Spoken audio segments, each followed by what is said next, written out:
ज़िमनी election कल होने जा रहा है 25 फरवरी को। कौमी असम्बली की 6 नशिस्तें हैं, 2 पंजाब असम्बली की नशिस्तें हैं, 2 सिंध असम्बली की नशिस्तें हैं, यानी 4 सूबाई असम्बलियों की नशिस्तें हैं और 6 कौमी असम्बली की नशिस्तें हैं जिन पर कल ज़िमनी इंतखाब होने जा रहा है। नाज़रीन, आपको बता दें कि सिक्योरिटी के हवाले से भी तमाम इंतज़ामात मुकम्मल कर लिए गए हैं। मुल्तान, रहीम यार खान, विहाड़ी, यहाँ पर कौमी असम्बली के हलके हैं जिनमें इंतखाबात होने जा रहे हैं। 2 मुल्तान की नशिस्तें हैं, विहाड़ी की नशिस्त है। उसके अलावा अगर हम बात करते हैं सूबाई असम्बलियों की, तो बदीन की एक नशिस्त जो है वो सुबह सिंध में, और उसके अलावा पंजाब में भी 2 नशिस्तें जो हैं जिन पर ज़िमनी इंतखाब होने जा रहे हैं। आज जो है वो इंतखाबी सरगर्मियाँ डेफिनेटली चूँकि 24 घंटे पहले बंद कर दी जाती हैं, कल वोट डाले जाएंगे। सिक्योरिटी के तमाम इंतजामात मुकम्मल कर लिए गए हैं। इलेक्शन कमीशन की तरफ से भी तमाम इंतजामात ज़िमनी इंतखाब के हवाले से मुकम्मल कर लिए गए हैं। कौमी असम्बली की 6 नशिस्तें हैं जो कि मुख्तलिफ लोगों के, मुख्तलिफ पार्लियामेंटेरियंस जो एक्स पार्लियामेंटेरियंस उनके इस्तीफ़े देने की वजह से खाली हुई, उनमें इलेक्शंस हो रहे हैं। और 2 सिंध असम्बली की नशिस्तें हैं और 2 पंजाब असम्बली की नशिस्तें हैं जिनमें कल इलेक्शंस होने जा रहे हैं। बिल्कुल ऐसा ही है। और रिजवान, अगर हम इलेक्शंस के हवाले से बात करते हैं तो मेरा ख्याल है कि हमारे बैरून मुल्क मुकीम पाकिस्तानियों का दरीना मुतालबा रहा है कि उनको इलेक्शन में हिस्सा लेने का एक हक दिया जाए, साथ ही साथ वोट डालने का भी हक दिया जाए। ये ऐसे हकूक थे जिनसे वो काफ़ी अरसे से महरूम थे और अब बिलाखिर ये हक उनको दे दिया गया है। नाज़रीन, 1 करोड़ पाकिस्तानी बैरून मुल्क में मुकीम हैं। $1 अरब तकरीबन महीने का ज़र मुबादला यहाँ पर भेजते हैं, यानी पाकिस्तान की तरक्की में डेफिनेटली बहुत ज़्यादा अहम किरदार अदा कर रहे हैं। 80 लाख पाकिस्तानी जो ये इलेक्शन कमीशन की तरफ से, हुकूमत की तरफ से जो ये सहूलत दी गई है, 80 लाख पाकिस्तानी इससे मुस्तफ़ीद होंगे। नाज़रीन, किस तरह से देखते हैं बैरून मुल्क मुकीम पाकिस्तानी, इस फैसले को किस तरह से देखते हैं? क्या फ़वाइद इनसे हासिल कर सकते हैं वो, और उसके अलावा क्या इसमें तरीक़ाकार क्या होगा, क्या रुकावटें वो समझते हैं कि अभी मज़ीद दूर होना बाकी हैं? इन तमाम इशूज़ पर बात करने के लिए नामवर सनतकार हैं नाज़रीन, फ़्रांस से, पेरिस से इनका ताल्लुक़ है, पाकिस्तानी है, मंजूर हुसैन जंजुआ इस वक्त हमारे साथ स्टूडियो में मौजूद हैं। इनसे बात करते हैं। अस्सलाम वालेकुम मंजूर हुसैन साहब, क्या हाल है आपकी? ठीक है मंजूर साहब, सबसे पहले यानी बैरून मुल्क मुकीम पाकिस्तानी, आप जो कि पेरिस में मुकीम हैं, क्या महसूस कर रहे हैं ये जो इलेक्शन में वोट डालने का हक़ दिया गया है? देखिए, बैरून मुल्क जो पाकिस्तानी है, ये बहुत पुराना मुतालबा चला आ रहा था, तो ये इस जमहूरी हुकूमत को क्रेडिट जाता है कि 80 लाख से ज़्यादा, आपने भी बताया, जो पाकिस्तानी एक इंडस्ट्री का एक समझ लें वो किरदार अदा कर रहे हैं कि $1 अरब से ज़्यादा सालाना मुल्क को भेज रहे हैं और पाकिस्तान को इक़्तिसादी तौर पर मजबूत कर रहे हैं। उनका ये करसे से मुतालबा था। जिस दिन से इस हुकूमत ने ये किया है तो एक खुशी की लहर है, हर पाकिस्तानी का चेहरा खिला हुआ है। इससे पहले ये होता था कि वहाँ पे अफ्रीकी ममालिक जो कमज़ोर तरीन ममालिक हैं उनके वोट डलते थे और ये पाकिस्तानी कम्युनिटी में पाकिस्तानी कम्युनिटी को ये महसूस करती थी कि यार एक एहसास महरूमी था जो अब एहसास ज़िम्मेदारी में बदल गया है कि अगर कौम ने, हुकूमत ने हम पे एक ज़िम्मेदारी डाली है, दूसरी लफ्ज़ों में, कि आप भी चुनाव में हिस्सा लें, वोट डालें, तो यकीनन मैं समझता हूँ कि ये बहुत अहसन इक़दाम है।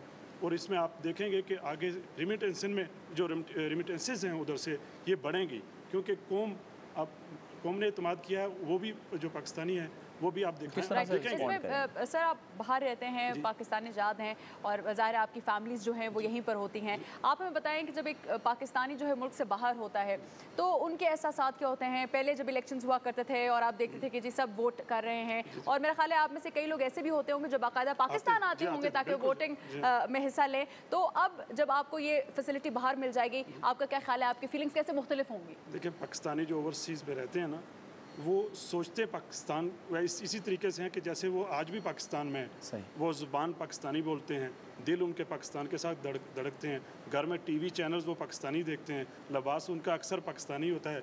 तो ये वो पाकिस्तानी बेचारे जो है ना, वो बैरून मुल्क होते हैं लेकिन उनका दिल पाकिस्तान से जुड़ा होता है।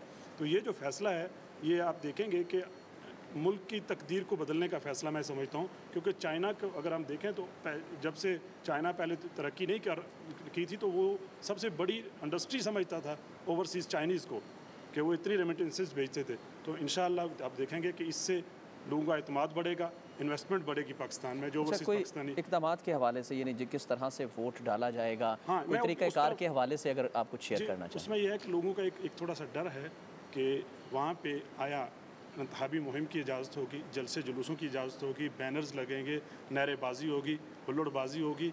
ये थोड़ा सा इस तरफ गवर्नमेंट को थोड़ा सा काम करना पड़ेगा। क्या काम करना पड़ेगा, यानी क्या तजावीज़ होंगी? एक तरीक़ाकार तय कर लिया जाए कि आप इस लेवल का तो काम नारेबाजी नहीं कर सकते, जुलूस बड़े लेवल के नहीं कर सकते। हाँ, कोई पार्टी लीडर जाता है तो वो तो ठीक है, कॉर्नर मीटिंग्स हो जाएं, कोई कॉर्नर मीटिंग्स हो जाएं, लेकिन अगर हुल्लड़बाजी होगी तो हमारा इमेज ख़राब होगा। ओवरसीज़ पाकिस्तानी अगर रोज़ाना एक दूसरे से उलझेंगे, जैसे अपने मुल्क में तो उलझना कोई मसला नहीं, और इलेक्शंस के दिनों में हो जाता है, जज्बातियत रूठ पे होती है, उधर ये पिक्चर्स नजर। अच्छा, आपने एक बड़ी खूबसूरत बात की, मेरा ख्याल है कि ये आपने अपनी जिम्मेदारी भी अदा की है, ये बात करते हुए कि आप बाहर रह रहे हैं, पेरिस में आप मुकीम हैं, और साथ ही साथ आप अपनी उस जिम्मेदारी के बारे में बात करें जो कि पाकिस्तान का इमेज लेकर, बीइंग अ पाकिस्तानी आप पेरिस में मुकीम है तो इमेज आप पोर्ट्रे करें। आप हमें ये बताएं कि अगर वहाँ पर कोई पाकिस्तानी है तो उसके ऊपर क्या जिम्मेदारी बनती है कि वहाँ पर रहते हुए पाकिस्तान का कैसा इमेज पोर्ट्रे करें? देखिए, एक एम्बेसडर होता है, ऑफिशियल जो हमारा जाता है, वो बेचारा एक शख्स होता है, एम्बेसी का कुछ अमला होता है, तो वो ऑफिस का काम निपटाते हैं, कुछ ऑफिशियल से मिलते हैं, सरकारी तौर पे मिलते हैं, लेकिन असल एम्बेसडर्स वो लोग होते हैं जो वहाँ रहते हैं, वो पाकिस्तान का इमेज ठीक भी करते हैं और ख़राब भी करते हैं। अगर हम लोग रिज़्क़ हलाल कमाएंगे, अच्छे काम करेंगे और किसी क्राइम में नहीं मुलव्वस होंगे तो हमारे मुल्क का इमेज जो है वो बेहतर होगा।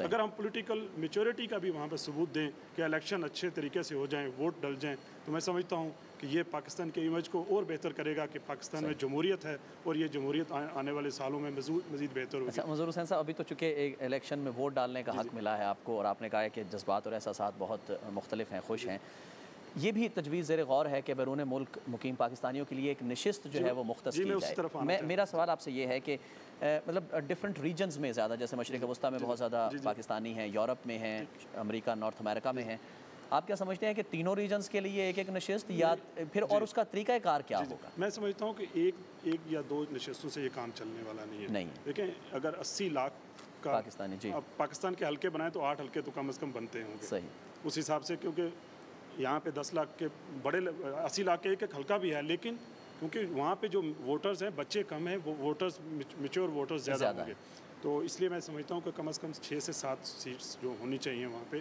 देखें, आज़ाद कश्मीर में हमारे कानून साज असम्बली के लिए सीट्स हैं, तो यकीनन पाकिस्तानियों के लिए सीट्स रखनी चाहिए। इब्तदाई तौर पे जो वोट का हक़ है ये बहुत अच्छा है, लेकिन इस पे आगे मज़ीद काम ये करना चाहिए कि हमें वहाँ पे उसकी डिवीजन, सीटों की डिवीजन किस तरह से हो, उसका तरीक़ाकार क्या हो? यूरोप के लिए कम से कम 2 सीट्स, पॉलिटिकल पार्टीज़ के हवाले से भी बताइए। यूरोप के लिए तो 2 सीट्स चाहिए, एक सेंट्रल यूरोप जो है यूरोपियन यूनियन और एक यूके कम से कम। तो इसी तरह 2 मेरे ख्याल में मैं समझता हूँ 2 या 3 गल्फ रीजन के लिए। लेकिन इसमें अगर हम सीट्स के हवाले से बात करते हैं, चलें लेट्स सपोज कि जो ये सीट्स जो हैं अलॉट कर दी जाती हैं, जैसे आपने कहा कि 6-7 सीट्स जो हैं वो अलॉट कर दी जाती हैं, तो उसके बाद उस पर जो शख्स उस सीट्स को लेगा, जो उन पर बैठेगा, उसकी ऑपरेशनलिटी कैसे होगी, ऑपरेशनल कैसे होंगे, कितनी मुफीद होगी पाकिस्तान के लिए, वो शख्स क्या करेगा? देखें, पहली तो बात यह है कि जो बंदा वहाँ पे खड़ा होगा वो डिवोट करेगा मुल्क को, अपना कारोबार भी छोड़ के कुछ ना कुछ तो वहाँ कर रहा होगा, पाकिस्तान में आके बैठेगा, असम्बली में उसको आना पड़ेगा बार बार, तो मैं समझता हूँ ये फुल टाइम जॉब होगी उसकी। सही। तो अपना बिजनेस छोड़ के वो मुल्क के लिए कुछ करेगा, तो उसके लिए मेरी तजवीज़ ये है, सिर्फ उसके लिए नहीं, अगर आप मुनासिब समझें, फोरम नहीं है लेकिन फिर भी कौम के लिए ज़रूरी है कि दुनिया में जहाँ पे जमहूरियत हैं, अगर हम चाहते हैं कि ऑनेस्ट किस्म के सियासतदान हों, तो फिर उसके लिए ज़रूरी है कि इलेक्शन का ख़र्चा जो है ना वो सरकार अदा करे।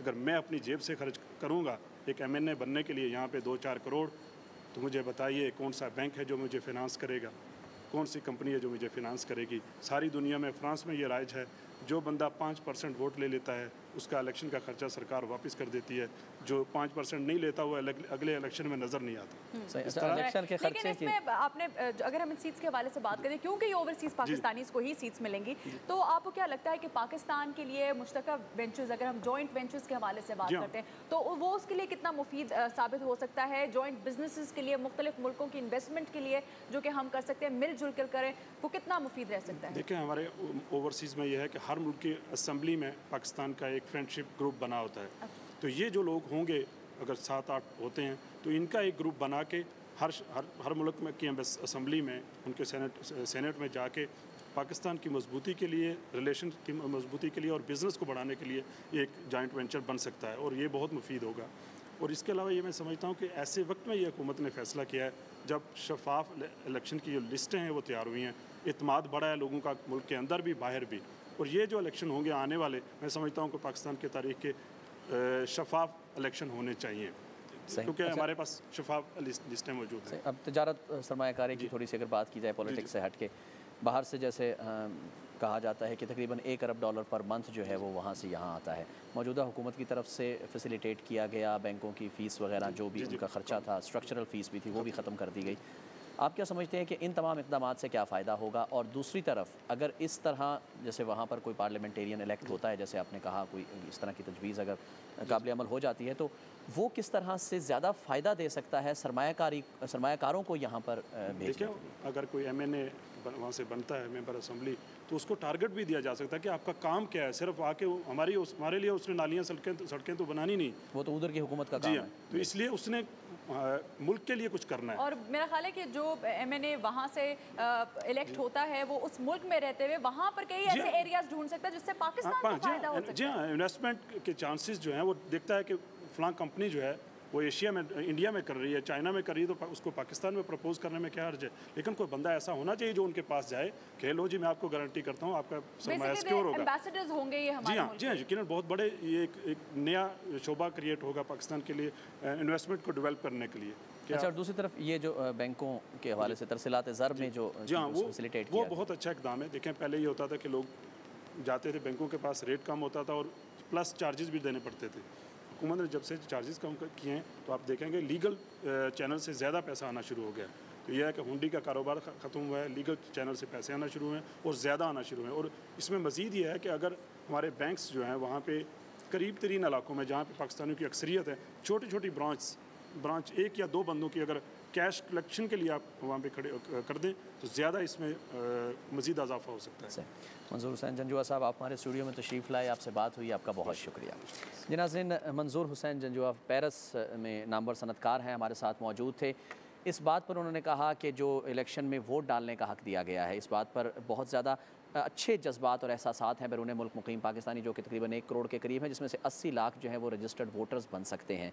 उसके साथ साथ जब नशिस्त की बात आती है कि मुख्तस की जाए, कोई नशिस्तें मुख्तस की जाएँ, तो उन्होंने कहा कि 1-2 नशिस्तों से काम नहीं चलेगा, 6, 7, 8 नशिस्तें जो है वो गवर्नमेंट को इनिशियली अनीता बिल्कुल देनी चाहिए। और इसका मकसद भी ये है कि उनका ये कहना था कि अगर 80 लाख पाकिस्तानी है और अगर हम इसमें 10 लाख का भी एक हल्का गिनते हैं तो 8 ऐसे हल्के बनते हैं, अगर छोटे हल्कों की हम बात करते हैं जो बेशक इतनी बड़ी ना हो। और साथ ही साथ उनका ये कहना था कि ये जो MNA सिलेक्ट होंगे, इनका सबसे बड़ा फायदा ये होगा कि जॉइंट वेंचर्स में इनका एक बहुत बड़ा कलीदी किरदार होगा। और आप देख लें कई ऐसे एरियाज इन्वेस्टमेंट के जिसमें पाकिस्तान को फ़ायदा मिल सकता है, ये इनको पॉइंट आउट भी करेंगे और उसमें पाकिस्तान के लिए इन्वेस्टमेंट भी ढूंढेंगे।